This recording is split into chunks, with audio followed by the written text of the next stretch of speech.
Let's give you a couple ground rules, a few tips.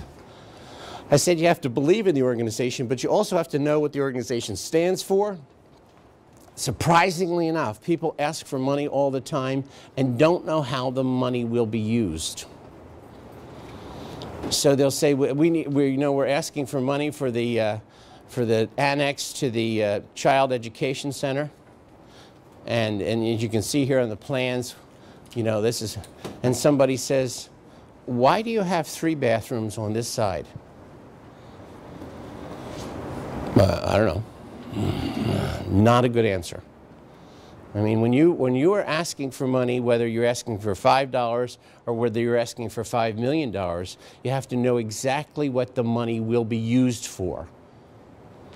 And then you also have to know all the pertinent facts about the organization and its mission. And you have to go back in the closet and find out if your organization has any history about the history of that organization and how it was in the past.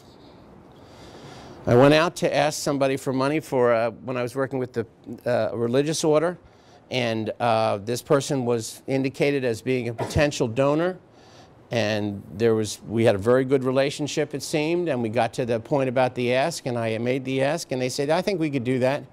And then they said, wait a minute. Aren't you the organization that had the guy that took the money that went to Florida and bought the condo? I get, what? You're the organization that had the guy that took the money that went to Florida and bought the condo. I said, we are? He said, yeah. So I went back to my boss and I said, are we the organization that had the guy that took the money and went to Florida and bought the condo? He said, oh yeah, but that was just a misunderstanding. Got in the papers, it all got straightened out. I said, well, how come I don't know about the guy that took the money and went to Florida and bought the condo? Well, it just was all straightened out. It was just a mistake. The guy actually had money from his family and he bought the condo with that, and everybody thought he took it from the charity. But it was just a mistake. I said, I need to know about these mistakes. I need to know what's going on, so when somebody says that to me, I don't look like an idiot because I don't have your answers. One other time, I tell lots of stories in this one, I hope you forgive me, but one other time we were doing this church in Bucks County, and this church you know because you've seen it on Christmas cards. It's a real church, and it's beautiful, and it sits in a little kind of rolling hill, has a big white steeple, and when it snows, it's spectacular looking. It's pretty spectacular looking when it doesn't snow, and there's all these gentlemen farmers live around there. And we were doing a capital campaign there, and did our rah-rah meetings. We prepared the solicitors to go out and do their first solicitation, and just as we were ready to go out, the pastor walks literally up to the front of the room and says, of course, I don't want anybody in the room to talk about the associate pastor and the choir mistress, but other than that, have a good night. I said, what? I said, stop the presses, nobody moves. I said, Pastor, it just comes to mind that maybe the only thing anybody wants to talk about, if this is the way you just mentioned this, is going to be the associate pastor and the choir mistress. Well, I mean, but it's a private matter. I said, forget that. Even if it was private before, it's not private anymore. So anyhow, it seemed that the associate pastor and the choir mistress went to Niagara Falls without mentioning it to their respective spouses.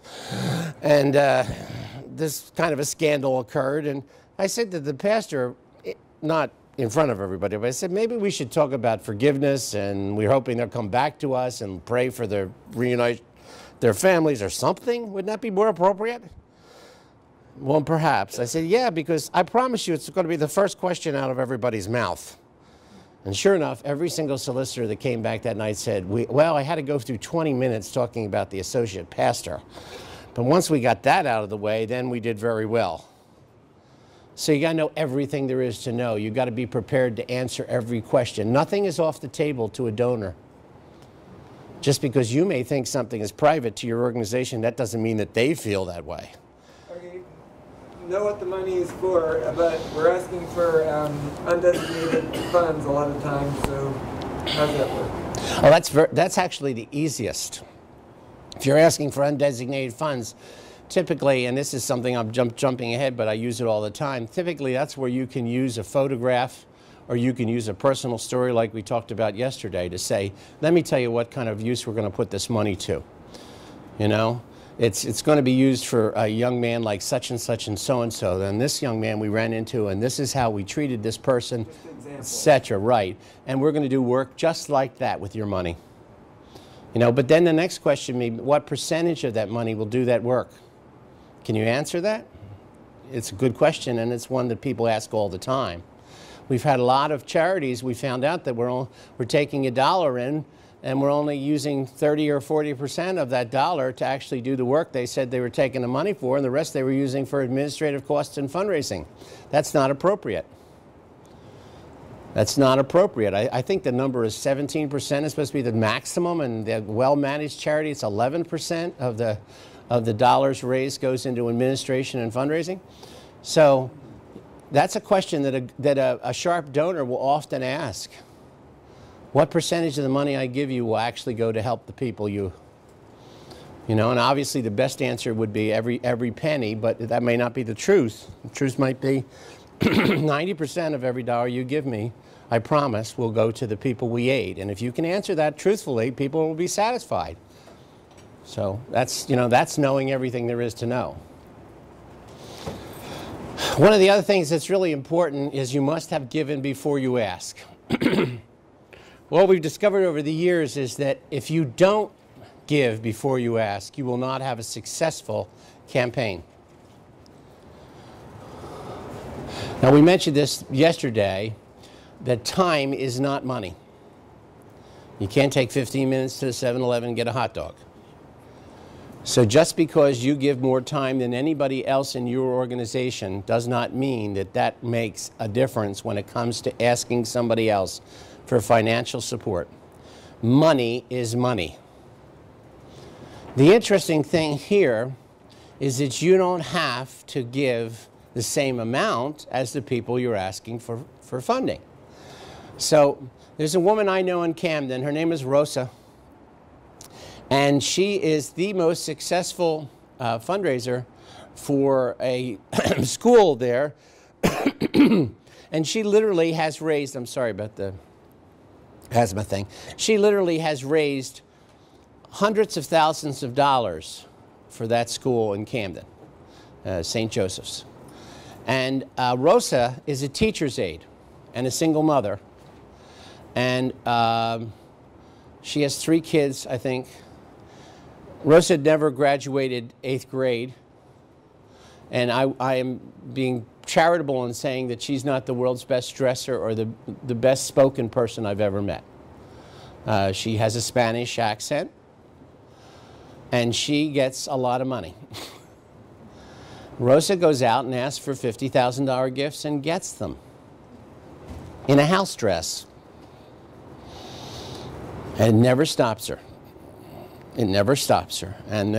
But Rosa will tell you, when somebody says to her, what about the generosity of the people involved with your organization? Rosa says, I give from my heart and my blood everything I can to this school. And she means it.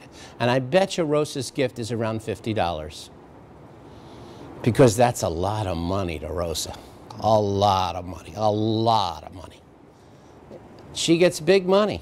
We were talking about this, I've been playing games with Subaru now for I don't know how long. Rosa gets 100 grand out of Subaru. You know, she just, it's Rosa, man. You just get ready. Here she comes. She's one of those dynamic people that really does a great job. But she knows, and she will tell you, that you have to make your gift before you ask anybody else. But once you've made the gift, you can ask. You give what you can afford, and then you ask someone else. And there's this amazing communication that occurs. If someone has not made a gift, you can tell. So there was a project that we would have given to, my wife and I'm sure we would have given to, and a fellow that we know came to see us, and he did the whole pitch. He did a pretty good job. And he looked at Lynn and I, and just like you're supposed to, he said, so we're hoping that you'll make a gift of such and such dollars to this program. So And I looked in his eyes, and my wife looked in his eyes, and Lynn looked at me, and I looked at Lynn, and we both looked at Tony, and I said, Tony, you haven't given, have you? Well, Rosemary and I are still trying to figure out exactly what we're going to give. We are working on it, though. Whew. Boy, you want to be a buzzkill. That's it right there.